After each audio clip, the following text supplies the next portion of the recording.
The Jews plotted to kill him. The soothsayers cried out against him. The Christians recognized his signs. Yet Allah protected Muhammad sallallahu alaihi wasallam again and again. This is the story of his childhood miracles. Halima Sa'diya says, I reached Makkah in a state of distress, and as soon as I arrived to your grandfather Abdul Muttalib, I said, Last night, I was bringing Muhammad with me. When I reached the upper area, he suddenly disappeared. By God, I do not know where he is now. Hearing this, Abdul Muttalib immediately stood by the Kaaba and prayed for him to be found. Then he set out in search. With him was Waraka bin Nawfal. Both of them searched until they reached the valley of Tihama. Under a tree, they saw a boy standing. The branches of the tree were very thick. Abdul Muttalib asked, Boy, who are you? Since the messenger had grown tall by this time, Abdul Muttalib could not recognize him. His height was increasing rapidly. In reply, the messenger said, I am Muhammad, son of Abdullah, son of Abdul Muttalib. Hearing this, Abdul Muttalib exclaimed, My life be sacrificed for you. I am your grandfather, Abdul Muttalib. Then he lifted him up, pressed him to his chest, and began to weep. He seated him on the horse in front of him and returned towards Makkah. When he reached home, he sacrificed goats and cows and held a feast for the people of Makkah. After he was found, Halima Sa'diya came to Lady Amina. She asked her, Halima, why have you brought the child back now? Was it not your wish that he remain with you longer? Halima replied, Now he has grown up, and by Allah, I have fulfilled my responsibility. I constantly feel fear that some accident might happen to him, so I hand him over to you. Lady Amina was astonished at this reply. She asked, Tell me truthfully, what is the matter? So Halima narrated everything. Indeed, she had witnessed many strange and unusual events. Because of these, she had become greatly worried. When the incident of his blessed chest being opened occurred, she was compelled to return him at once. She narrates the incidents as follows. Once, a group of Jews passed by me. They claimed to believe in the divine book, the Torah. I asked them, Can you tell me anything about this son of mine? Then I described to them the details of his birth. When they heard, they began whispering among themselves, This child must be killed.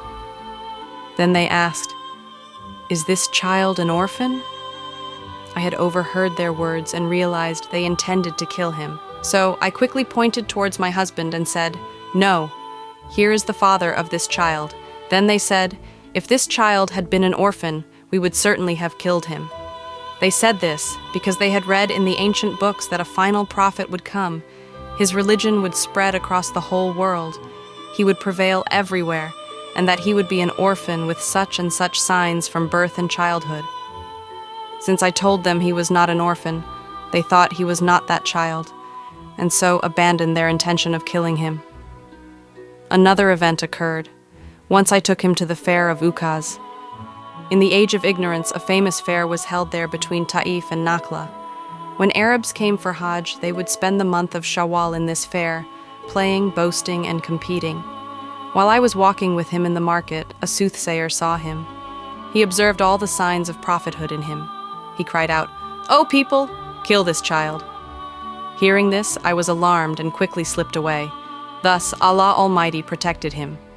The people in the fair, hearing the soothsayer's cry, looked around to see which child he was talking about, but they found none. They asked him, "What is the matter? Which child are you telling us to kill?" He replied, "I have just seen a boy. By the gods, he will kill the followers of your religion.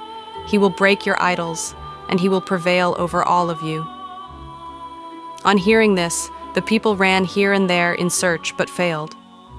I was returning with the Messenger sallallahu alaihi wasallam when we passed through Dhul Hijaz, where another fair was being held. There, a fortune teller sat. People brought their children to him, and he would predict their fate. As we passed near him, he saw the messenger, peace be upon him.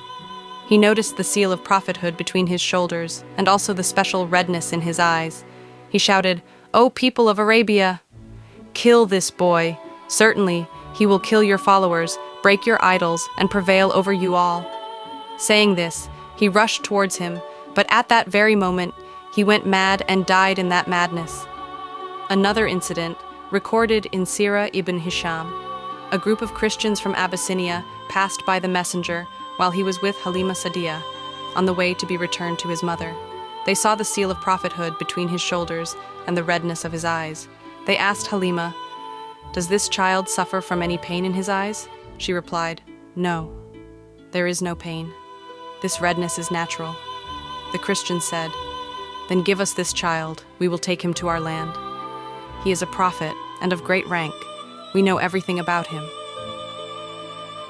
On hearing this, Halima hurried away until she delivered the messenger to his mother.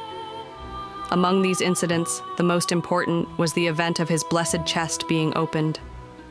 It is confirmed by reports that marks of stitching remained upon his blessed chest, just as doctors today leave marks of stitches after surgery. Because of this event, Halima and her husband decided not to keep him any longer. When Halima Sa'diyah handed the messenger over to Lady Amina, he was 4 years old. In one narration, he was 5, in another, 6 years old. After Halima returned the messenger to Lady Amina, not long afterwards Lady Amina passed away. The shade of the mother, too, was lifted from above him. Her death occurred at Abwa, between Makkah and Medina. She was buried there. The incident was this. Lady Amina had taken the messenger to her family in Medina. With them was Ayman. She says, "One day, 2 Jews of Medina came to me and said, 'Bring Muhammad before us, we want to see him.' I brought him. They examined him carefully. Then one said to the other, 'This is the prophet of this nation, and this city will be his place of migration. Here great battles will be fought, and captives will be taken.' When Lady Amina heard what the Jews had said, she became frightened and set out for Makkah. But on the way, at Abwa, she passed away.